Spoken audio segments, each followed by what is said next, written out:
What happened when AOC insulted John Kennedy by telling him, "Sit down"? Boy, and his response shocked all of America is now being called one of the most explosive confrontations ever witnessed in Congress. It happened during a heated budget.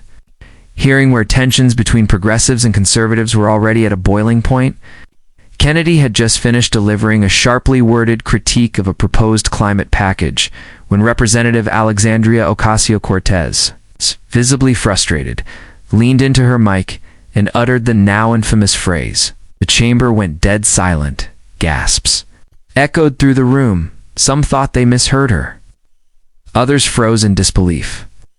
The term boy landed with a cultural weight impossible to ignore, especially directed at a sitting senator from the South. Kennedy looked stunned for only a moment before slowly removing his glasses and standing back up. "Excuse me?" he said softly, with a calm that carried more force than shouting ever could. AOC didn't backtrack. She stared straight ahead, seemingly daring him to respond. And respond he did. Kennedy leaned into the mic, adjusted his tie, and said, "Now I might be from the backwoods of Louisiana, but I didn't know we started calling each other names like schoolyard bullies." Laughter rippled through the chamber, but it wasn't. Mocking it was nervously respectful. "I came here to debate policy, not to be talked down to like I wandered in from detention." His voice sharpened, if civility's too old-fashioned. "For some of y'all, then let me be the antique in the room." C-SPAN clips caught every second. The phrase "sit down, boys" started trending instantly. Commentators rushed to weigh in. Some defended AOC, arguing Kennedy had used condescending tones in the past. Others condemned the remark as crossing a line. But the spotlight quickly shifted to Kennedy's next move. Instead of storming out or escalating the tension, he addressed the speaker and requested a moment of personal privilege. What he said next was what no one saw coming, and it stunned even his political opponents. Kennedy said, "When I was a boy, yes, a real one, I was taught by my father that disagreement should never eclipse dignity." The room quieted. We can call each other fools, extremists, whatever labels we like. But when we strip away respect, we're just noise in suits. His southern drawl only made the words sting sharper. "If you're going to tell a senator to sit down, boy, then I suggest you be ready to stand up like an adult when the nation asks why." The video exploded online. Within hours, millions had viewed Kennedy's response. Pundits from both parties couldn't stop replaying it. One liberal host admitted, he didn't raise his voice, but he raised the stakes.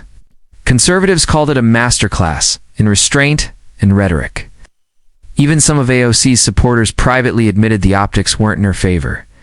"She lost the room," one aide confessed. Kennedy owned it without ever getting angry. Memes exploded. So did serious conversations. As the backlash grew, AOC released a tweet saying, "I will always call out disrespect, but I could have chosen my words better." The damage, however, was already done. Kennedy responded in kind. "I appreciate the sentiment. We all have bad days, but we owe each other better." That exchange diffused some tension, but the deeper conversation had already begun. The moment had touched on gender, age, race, class, and the fundamental question of how leaders treat each other when the cameras are rolling. News networks turned the exchange into a national conversation. Town halls, college campuses, and morning shows all tackled the moment. Was it a generational clash, a regional misunderstanding, or something more profound? One commentator said, "Kennedy reminded us that slow words spoken with control can be more powerful than any outburst." Meanwhile, political strategists called the senator's response career-defining. It's not because of its fire, but because of its elegance. A week later, Kennedy was invited to speak at a university forum on civil discourse. He told the students, "You can disagree without degrading. Debate should feel like fire, not poison." The audience gave a standing ovation.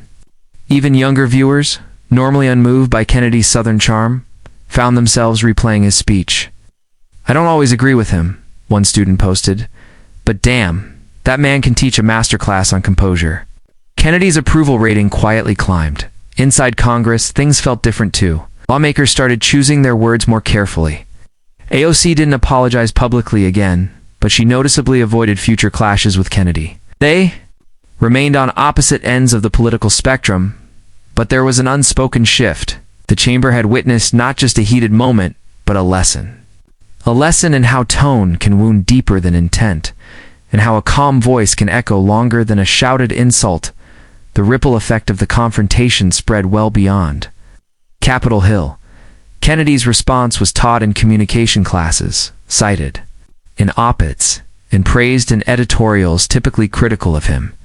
It wasn't just what he said, wrote one columnist, but how he said it without anger, without sarcasm, but with unmistakable conviction. Kennedy refused to do a media tour or victory lap. It wasn't a performance, he told reporters. It was a moment. And moments like that don't need to be milked. They need to be remembered. Meanwhile, AOC faced mounting criticism from colleagues and former allies. Some argued she had let passion cloud her judgment. Others felt she was being unfairly targeted due to her gender and heritage. The debate was polarizing. Feminist scholars defended her right to express outrage, while etiquette experts pointed out the difference between passion and provocation. In the middle of it all, AOC went silent. For days, she avoided interviews and posted only once. A cryptic quote, "Sometimes power disguises itself as patience," and Kennedy, for his part, continued his work on bipartisan legislation, but began receiving invitations to speak at events he never expected. Civil rights groups, civic education panels, even college diversity forums reached out. "You showed us that disagreement doesn't need to be war," said one event organizer. Kennedy seemed almost humbled by the attention. "I didn't win anything," he told one crowd. "But maybe we all gained something if we paid attention." On the Sunday shows, the story refused to die. One anchor said, "In a year full of shouting matches, Kennedy delivered a masterclass in silent dominance." Political opponents admitted begrudging respect. Even comedians who often mocked him had to concede he held the upper hand. Not with insults, but with presence.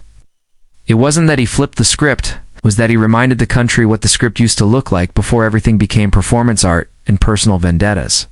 In the months that followed, both Kennedy and AOC kept their distance. They appeared in the same hearings, but rarely exchanged glances. Yet the shadow of their clash lingered. Other lawmakers chose their words more carefully. Freshman representatives studied the moment like a cautionary tale. But the phrase, "Sit down, boy," became political shorthand for crossing a line.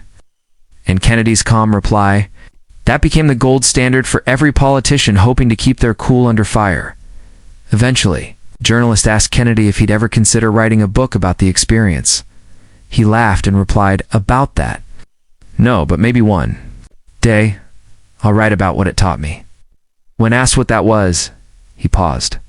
That the loudest voice isn't always the strongest, and that respect, heaven, when denied, should always be offered. That quote circulated widely, painted onto murals in high schools, quoted by principals, and even used in leadership training. AOC rebounded months later with a passionate speech about generational justice and systemic accountability. While she didn't reference the incident directly, many saw it as a moment of reflection. The fire was still there, but the tone had matured. Analysts noted that both politicians had, in different ways, grown from the moment. The confrontation hadn't ended either career, but it had reshaped them. They had become symbols of what happens when ideals clash and when pride meets principle. Years down the line, political documentaries included the clip and retrospectives on American discourse. The footage played on repeat, always with the same transition: her sharp insult, his slow rise, and the words that reminded a nation what dignity under pressure really looked like. Students debated it, voters remembered it, and history recorded it not as a scandal, but as a lesson, a warning about haste, a praise of restraint. In the end, when AOC told John Kennedy, "Sit down, boy," she sparked a wildfire. But it was Kennedy's answer, firm, calm, and unshakable, that turned that fire into a spotlight. A spotlight not on anger, but on composure. Not on division, but on character. And in that moment, America didn't just hear a comeback, they saw a standard.